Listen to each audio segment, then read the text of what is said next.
we were talking about how this year with Winter Jam is either Yeah. the same or different from 6 years ago, the last time you were on it.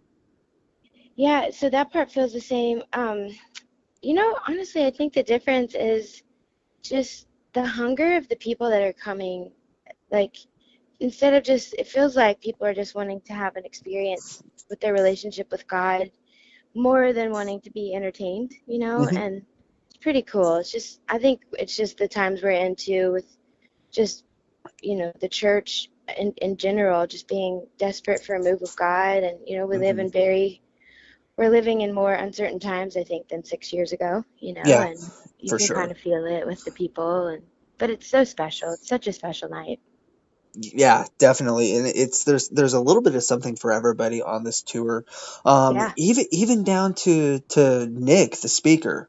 I feel yeah, like Nick is perfect yeah, for an event the magnitude of Winter Jam. So right.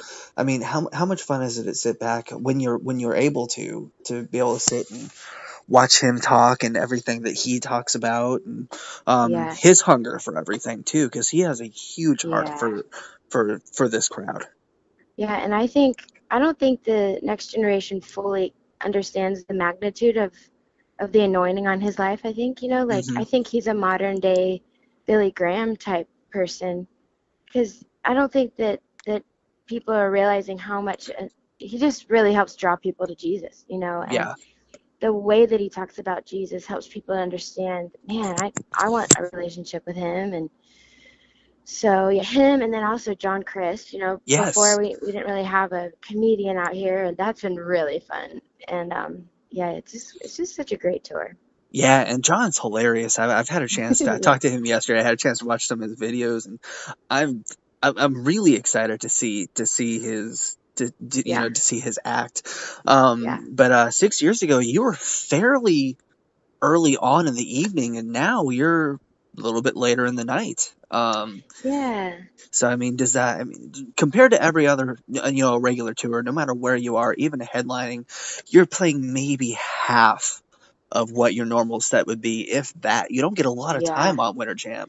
So I No, you mean, don't. does that is it an easier night for you? More stressful night? I mean, how does everything Yeah. play out? Yeah, I mean, as a worship leader, it's harder to help people to jump in. It feels like, what you'd have to do like on a weekend service at church, like Okay, yeah, so that that makes part's sense. thankfully I've grown up doing worship in church my whole Hmm. life, and so, it feels like, okay, well, you have 25 minutes to help people connect to God. Let's go. Yeah. So in some ways you just kind of dial that in. But yeah, we just came off of a whole year of doing these tour nights by ourselves of Hmm. like, 2 hour long evenings. And so going to 25 minutes kind of feels like a knee jerk, like, or Right. like a fire hydrant, like, here you go, here's, let's worship God. And then Right. like, and then you're done. So, Yeah. I never but it's, thought I about it think, that way. yeah, well, and I think too, like, sitting out in the room and how quickly everything moves, Hmm. I think it's kind of nice. I'm kind of ADD, so it's kind of cool to be in an event that just keeps moving, keeps people's Yeah. attention. It's fun. Yeah, because one artist finishes and within minutes it's going again. Like Yeah, it's a well-oiled, just yeah, it's a different animal. Winter Jam it is. is.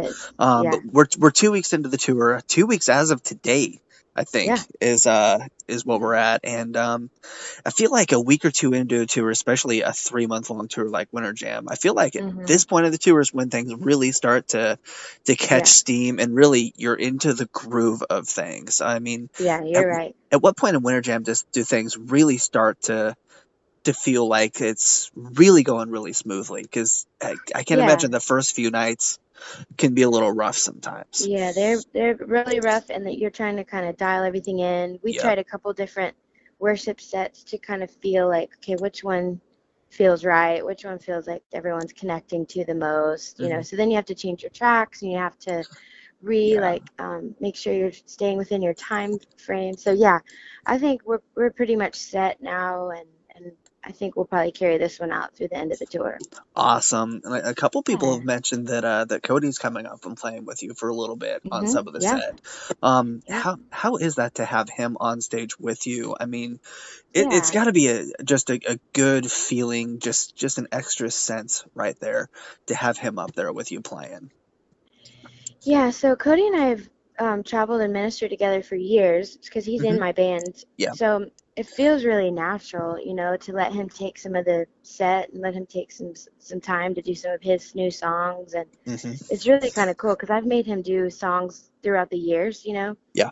But now that he actually has an album out and is, his own kind of artist now, if you will, like Sure. it's just fun. It's really fun also to see his calling and his dreams start to come to pass more. And so it's fun. We love it. And Winter Jam's just in general, just touring. It seems like it's just it's a family affair. There's you and Cody. Obviously there's John and Corey and all the people in Skillet. Yeah. Dan, I talked to him a little bit ago. Dan Brems, he's had a couple days here and there, had his family out. So I mean, it's a family event just all around. So it's really Yeah. cool to see that. Yeah. And you're out right now. Just to finish up a little bit, you're out. You're out, still out supporting the Garden. Came out about a year ago. Right. Coming up on a year. Which it's hard to believe it's been 5 albums now.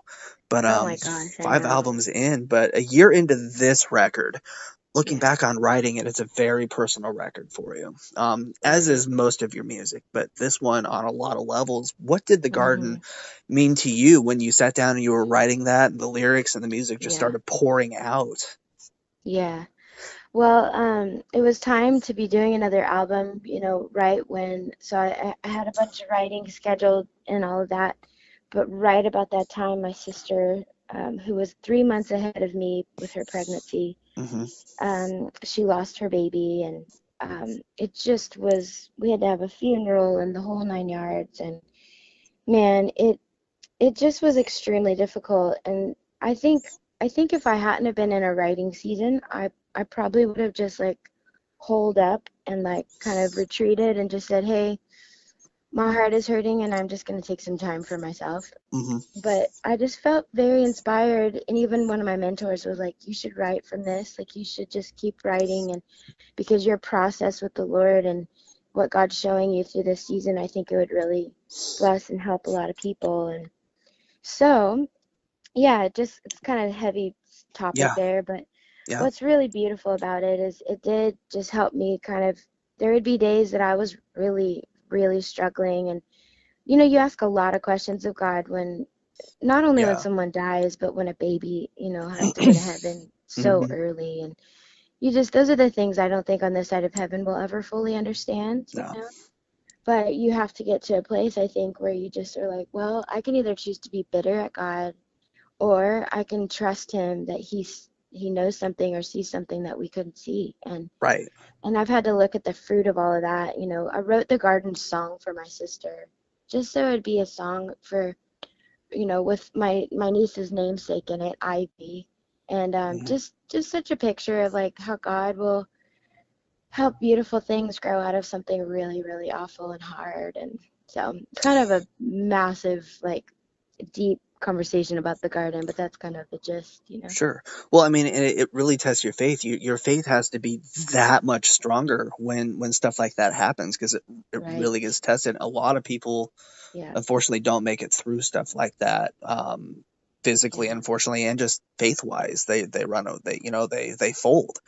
Yeah. So I mean, when you're up on stage and you're playing those songs, I Mhm. mean, Yeah. coming from where those songs came from, it's got to be tough to go. Do you go back to that place when you're singing those songs again, or Yeah. are you able to separate yourself from that time and sing it as, is it, you're singing it Yeah. as a song of hope now? I mean, Yeah. You nailed it. 'Cause like right when we first started doing the tour, it was still felt very fresh. But the more that we went through the tour over the course of the year, I just started, literally, I feel like God just started healing me more.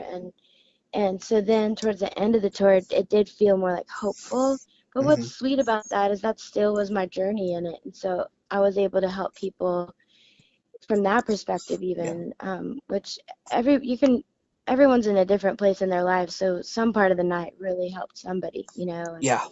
I didn't realize writing an album out of such intense grief would draw people that really felt accepted and like wanted to be healed more of their grief, you know. So these Sure. nights, like people were coming with some pretty intense needs and stories, um and I was able to just share like God will make something beautiful come out of this because it's his character and it's who he is, you know. And you might not feel that or see that yet, but I want you to have faith to keep trusting and believing God for that.